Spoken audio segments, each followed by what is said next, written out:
Welcome back to the Bob Harden Show. And now here's your host, Bob Harden.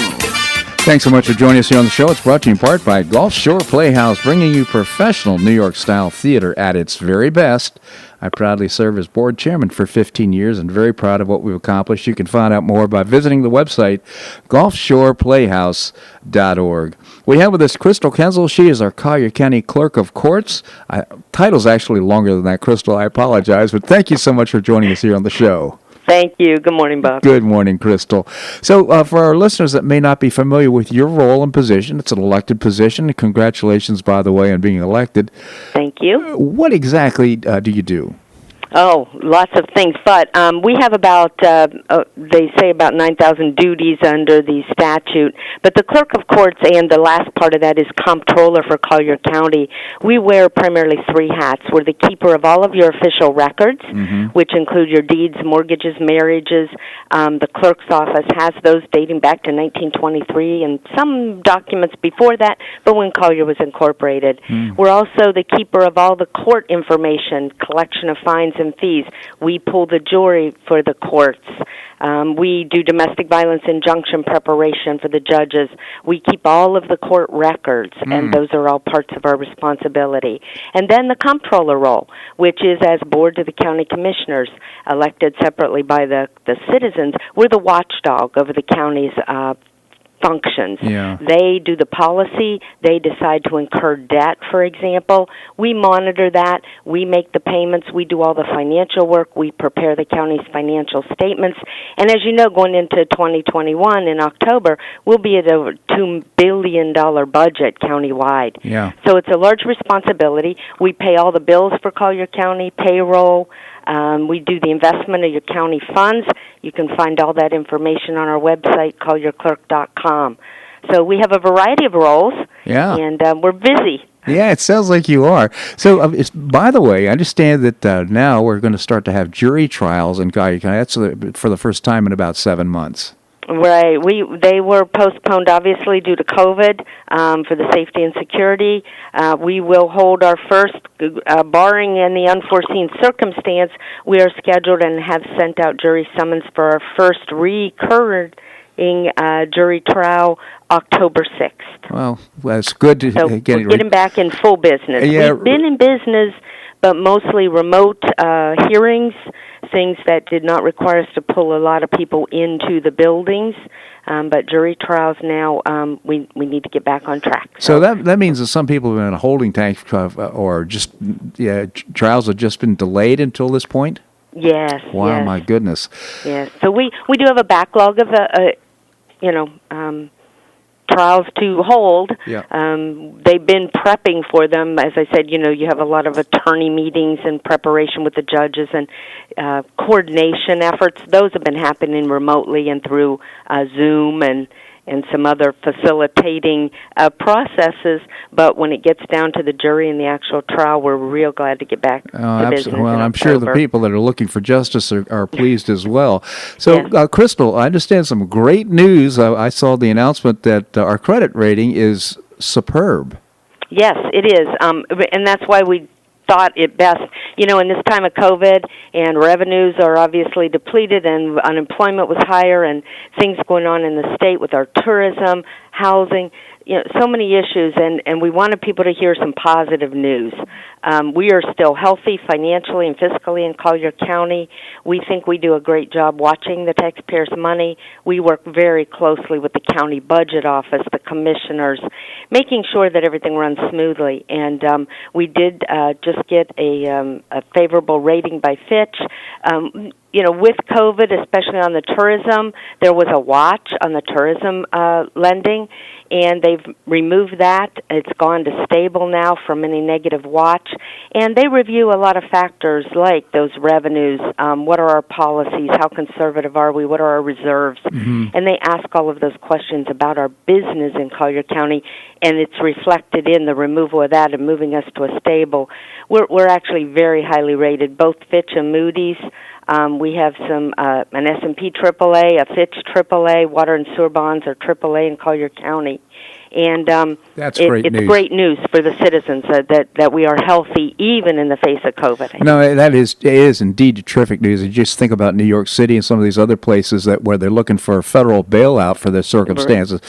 So looking ahead, and I realize the decisions about spending the money is up to the commissioners, but what's your prognostication? Are things going to, I'm sure we've seen a reduction in revenue, although most of the revenue, I imagine, comes in from real estate taxes, but what's your prognosis going forward?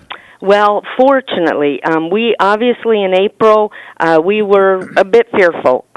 April was our worst month, revenues and statewide. The state is facing, tremendous losses in tourism, gas tax, sales tax. All of those revenue streams have been impacted, but our forecast is healthy. As a matter of fact, we're continuing to do some building. We are today on the agenda. There's a $118 million request for bonding, additional bonding and debt for some significant projects. I know the taxpayer stormwater's been a big issue in our community. We're going to fund that with this $118 million. I think the Board of County Commissioners makes that decision, but we've prepped it up to there. We also have some money in that $118 million to renovate some of the park, the aquatic facilities and infrastructure that might have not been up to par. So we're moving forward on projects in the county.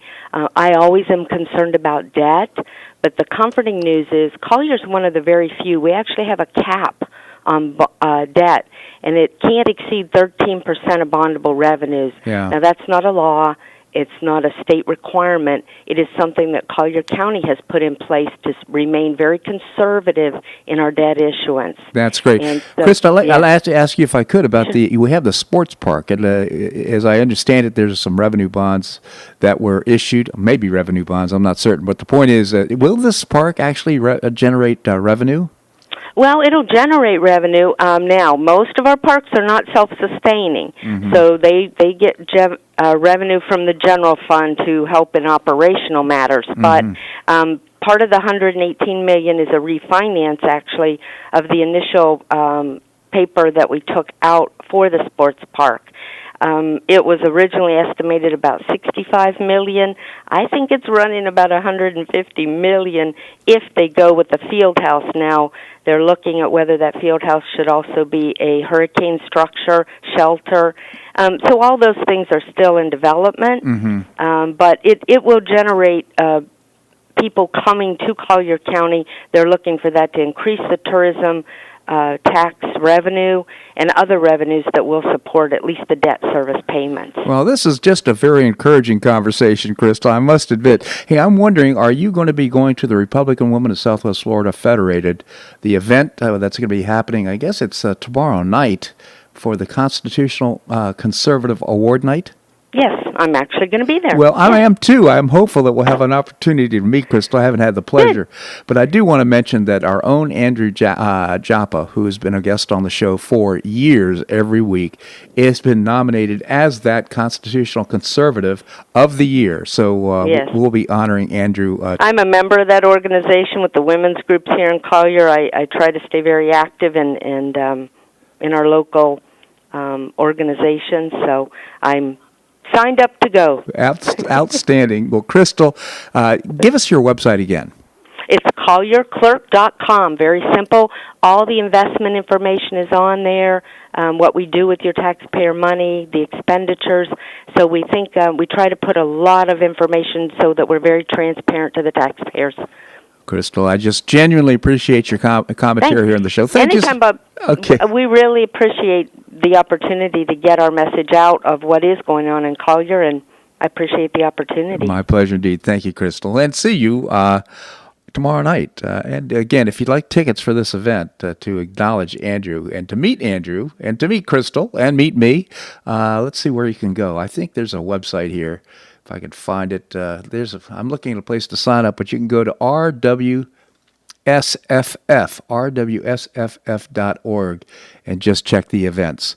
By the way, there's also on the 24th, there's going to be a debate between the candidates for District 19 U.S. Congress. That is Byron Donalds, who's going to be a guest on the show tomorrow. And I've forgotten her name, but Bonnier is her last name. Anyhow, there'll be an actual debate. It's not a forum. They're going to be debating, so it should be very interesting. It's going to be, you can sign up and go to the event. There's only 100 tickets, but you can also watch it streamed live as well. That's a wrap on today's show. Thank you so much for joining us. Tomorrow we'll visit Bob Levy, the chairman of the Cato Institute. We'll visit with Byron Donalds, candidate for Congress in District 19. We'll also visit with Larry Bell, endowed professor in the University of Houston in space architecture and author of several books. And I hope you'll join us tomorrow. I hope you make it a great day on the Paradise Coast or wherever you are. Namaste.